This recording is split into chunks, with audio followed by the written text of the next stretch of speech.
আসসালামু আলাইকুম। আপনারা সবাই কেমন আছেন?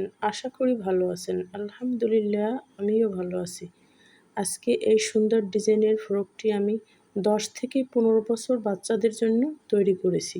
এই সুন্দর ফ্রকটি কাটিং এবং সেলাই আপনাদের সাথে শেয়ার করব। আশা করি আমার সাথেই থাকবেন এবং সম্পূর্ণ ভিডিওটি দেখবেন। এখানে আমি কালো কাপড় নিয়েছি ১ কালার বয়েল ২.৫ গজ পরিমাণ এবং প্রিন্টের কাপড় নিয়েছি আমি ১ গজ পরিমাণ। আমি প্রিন্ট এবং কালো কাপড় দিয়ে ডিজাইন করব, সেজন্য আমি ২ ধরনের কাপড় নিয়েছি। আমি ফ্রকটি তৈরি করব ৪২ ইঞ্চি, সেজন্য আমি ৪২ ইঞ্চির মাপে কাটিং করে রেখেছি। এখন আপনাদের আমি দেখিয়ে দিচ্ছি। আমি এখানে বডির মাপ হচ্ছে কি আমার ৩৬ ইঞ্চি এবং লং হবে ৪২ ইঞ্চি। আমি এখানে বডির ৪ ভাঁজে ৯ ইঞ্চি নিয়েছি এবং সেলাইয়ের জন্য ১ ইঞ্চি নিয়েছি ১০ ইঞ্চি। আমি পুঁটির জন্য নিয়েছি ৩.৫ ইঞ্চি এবং আমি গলার জন্য নিয়েছি ৩ ইঞ্চি। আমি টোটাল ৬.৫ ইঞ্চি নিয়েছি এবং আমি আরমহলের জন্য নিয়েছি ৬.৫ ইঞ্চি এবং আমি এই দুইটা দাগ কেটে রেখেছি। এটি আমি সামনে এবং পিছনের সাইডে ডিজাইন করার জন্য আমি সর্বপ্রথম পিছনের সাইড কেটে তারপর এই ১ কালার কাপড় দিয়ে এটার সাথে অ্যাডজাস্ট করে কেটে রেখেছি। আমি উপরের সাইডে দুটোই উপরের সাইডের একই মাপের হবে এবং আমি সামনের সাইডে ডিজাইন করার জন্য ৩ ইঞ্চি কাপড় বাড়িয়ে নিয়েছি। আমি পিছনের সাইডের কাপড়টি আগেই কেটে রেখেছি। এটি আপনাদের এখন কিভাবে কাটিং করব সেটি আমি দেখিয়ে দিচ্ছি। এবং আমি নিচে ঘেরের জন্য নিয়েছি ৪ ভাঁজে ২২ ইঞ্চি। আমি এখানে কাপড়ের বহরে কম, সেজন্য আমি সাইডে একটু জোড়া দিয়ে দিয়েছি। এরকম তেরছিভাবে কেটে সুন্দরভাবে জোড়া দিয়ে নিলে ঘেরের মাপটা একটু বেশি আসে। এখন আমি পিছনের সাইড এরকম কেটে রেখেছি এবং সামনের সাইড আমি কিভাবে কাটিং করব সেটি আপনাদের সাথে শেয়ার করছি। আমি সামনের সাইড এরকম দুটি দাগ কেটে রেখেছি। আমি সামনের সাইড এবং পিছনের সাইডে ৩ ইঞ্চি বাড়তি রাখবো। আমি পিছনের সাইডের থেকে সামনের সাইডে ৩ ইঞ্চি বাড়তি রাখবো, এজন্য আমি সামনের সাইডে একটি ভি শেপ করে দেব। আমি এখানে ৯ ইঞ্চি নিয়েছি এবং ১ ইঞ্চি নিয়েছি সেলাইয়ের জন্য। আমি পিছনের সাইডে এই ডিজাইনটা ১০ ইঞ্চি নিয়েছি এবং সামনের সাইডে আমি ৩ ইঞ্চি বাড়িয়ে ১৩ ইঞ্চি নিয়েছি। আমার ডিজাইন হবে ১২ ইঞ্চি, ১ ইঞ্চি আমার সেলাইয়ের জন্য। আমি দুই সাইডের মাপই পিছনের সাইডের মাপে রাখবো, কিন্তু আমি সামনে ভি করার জন্য ৩ ইঞ্চি কাপড় বাড়িয়ে নিয়েছি। এখন আমি এভাবে রাউন্ড শেপ দিয়ে দেব। আমি ১ ইঞ্চি সেলাইয়ের জন্য রেখেছি, সেটি আমি দাগ কেটে রেখেছি। এখন আমি ৩ ইঞ্চি এরকম রাউন্ড শেপ দিয়ে দেব, তারপর আমি কাটিং করে দেব। এরকম সুন্দরভাবে কাটিং করে তারপর আমি বডির সাথে অ্যাডজাস্ট করব। কিভাবে করব সেটি আপনাদের সেলাই করব তখন দেখিয়ে দেব। এখন আমি যেটুকু কাপড় কেটেছি সেটি অনুযায়ী আমি সামনের পার্টটা কাটিং করব। এখানে আমি যেহেতু পিছনের চেয়ে ৩ ইঞ্চি কাপড় বাড়তি রেখেছি, আমি ডিজাইন করব, সেজন্য সামনে আমার এরকম ভি শেপ হবে, সেজন্য আমি বাড়তি রেখেছি ৩ ইঞ্চি কাপড়। আমি ১ ইঞ্চি সেলাইয়ের জন্য নিয়েছি এবং ২ ইঞ্চি আমার টোটাল ডিজাইনের জন্য। এখানে আমি ১ ইঞ্চি বাড়তি নিয়েছি। ড্রেসটি এরকম আমি আস্তে আস্তে কাটিং করেছি যাতে আপনাদের বুঝতে সহজ হয়। প্লিজ সম্পূর্ণ ভিডিওটি দেখবেন, স্কিপ না করে, তাহলেই আপনারা বুঝতে পারবেন। এখন আমি পিছনের গলার সাইডের মাপ অনুসারে কেটে নিচ্ছি, তারপর আমি সামনে ২ ইঞ্চি গলা বাড়িয়ে কেটে নেব। আমি এখন ভি শেপ এটা দিয়ে করব না, আমি কাপড়ের সাথে অ্যাডজাস্ট করার পরে আমি বাড়তি কাপড়টু কাটিং করে দেব।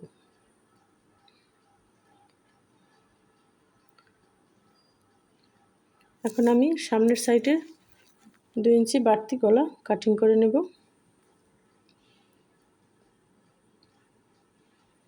আমি ২ ইঞ্চিতে এরকম দাগ দিয়ে দিয়েছি।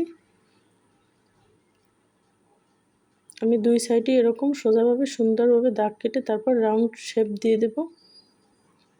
এরকম আস্তে আস্তে আপনারা দেখে করতে পারবেন।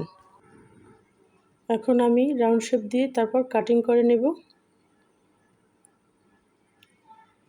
সামনের সাইডে আমি ২ ইঞ্চি বাড়তি দিয়ে তারপর এরকম কাটিং করে নিচ্ছি।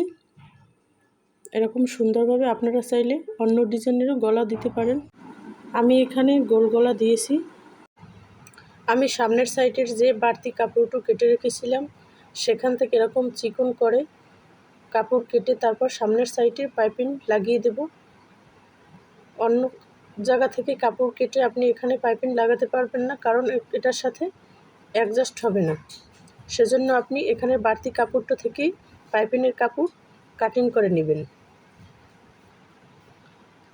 আপনি এখান থেকে কাপড় কাটলেই ভালো হবে। এখন আমি নিচের জন্য 4 ইঞ্চি কাপড় কেটে রেখেছিলাম, সেটি আমি এখানে মেপে আপনাদের দেখিয়ে দিচ্ছি। আমি সেলাইয়ের জন্য 1 ইঞ্চি নিয়েছি এবং 4 ইঞ্চি আমার অরিজিনাল মাপ।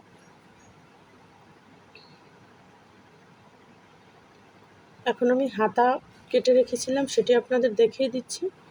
এখানে আমি হাতায় কালো এবং প্রিন্টের কাপড় দিয়ে ডিজাইন করব। আমি কালো কাপড়ের মাথায় প্রিন্টের কাপড় দিয়ে এরকম পাইপিং করে দেব। আমার হাতা কালো কাপড় এবং প্রিন্টের কাপড় একত্র করে লাগিয়ে এরকম দুটি পাইপিং করে দিয়েছি। এখন আমি যে টাক দেওয়ার জন্য সাইডে বাড়তি কাপড় লাগাবো সেটি আমি আপনাদের লাগিয়ে দেখিয়েছি। এরকম বাড়তি কাপড় আপনি একটু জোড়া দিয়ে নিলে আপনার ঘেরটা বেশি আসবে। তারপর আমি পিছনের বডির সাইডের প্রিন্টের কাপড়টি এরকম অ্যাডজাস্ট করে নিচ্ছি। পিছন থেকে এরকম একটি সেলাই দিয়ে দিচ্ছি। এখন আমি যে কাপড়টি কেটে রেখেছিলাম সামনের সাইডের ভি শেপের, সেই কাপড়টি আমি এখানে আপনাদের লাগিয়ে তারপর দেখিয়ে দিচ্ছি। এরকম আপনি ভি থেকে সেলাই করে নেবেন, মাঝখান থেকে আপনি সেলাই করে নেবেন, তাহলে আপনার সঠিকভাবে লাগবে। এরকম আপনি মাঝখান থেকে সেলাই করে নেবেন, তাহলে আপনার আর এই কাপড়টা এলোমেলো হবে না, ঠিকভাবে আপনি লাগাতে পারবেন। আমার এক সাইডে সেলাই দেওয়া শেষ। এখন আমি মাঝখান থেকে এখান থেকে একটু কাটিং করে তারপর উল্টিয়ে সেলাই দিয়ে দেব। এরকম একটু কেসি দিয়ে কেটে তারপর আপনি নখের সাহায্যে এরকম ভাঁজ করে টেনে টেনে তারপর উল্টোভাবে ভাঁজ করে তারপর সেলাই দিয়ে দেবেন। এটি আপনি উল্টো সাইডেই সেলাই দিয়ে দেবেন, কারণ আপনার উপর সাইডে এটি যেন না হয়, তাহলে আপনার ড্রেসটি দেখতে ভালো লাগবে না। আমার সেলাই দেওয়া শেষ। এখন আমি সামনের সাইডের সাথে এটি আমি লাগিয়ে দেবো। এখানে আমি দাগ দিয়ে দিয়েছি। এই দাগ অনুসারে আমার ঠিক মাঝখানে এরকম আমি দাগ দিয়ে দিয়েছি, সেখানে আমি এখন এরকম লাগিয়ে দেব। এরকম আস্তে আস্তে উপর থেকে সেলাই দিয়ে তারপর লাগাতে হবে, না হয় নিচের কাপড়টা ঠিকভাবে লাগবে না, তাহলে আপনার নিচের ডিজাইনটা আপনার ঘোষ পড়ে যেতে পারে। এজন্য আপনি আস্তে আস্তে এরকম লাগিয়ে দেবেন। আমি এখন লাগিয়ে তারপর নিচের যে বাড়তি কাপড়টা ছিল সেটি এরকম কাটিং করে দিচ্ছি।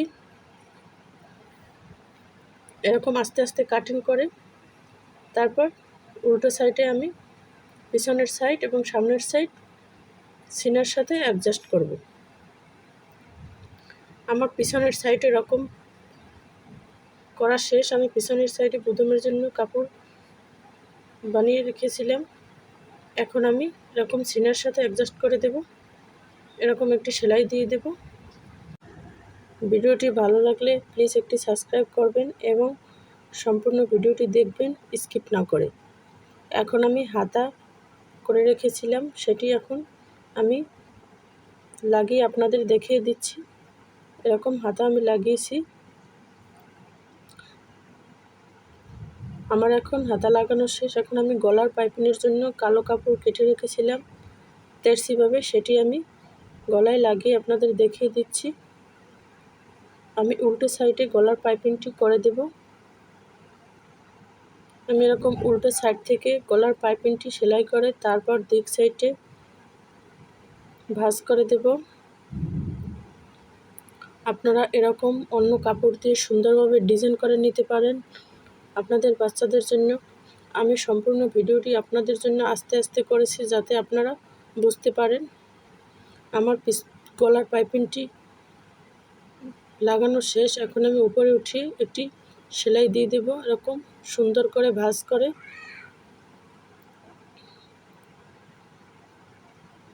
এরকম আস্তে আস্তে সেলাই করে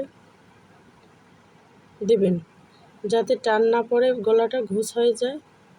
আপনি টান দিলে গলার পাইপিং ঘুষ হয়ে যেতেই পারে। আমার গলার পাইপিংটাও লাগানো শেষ।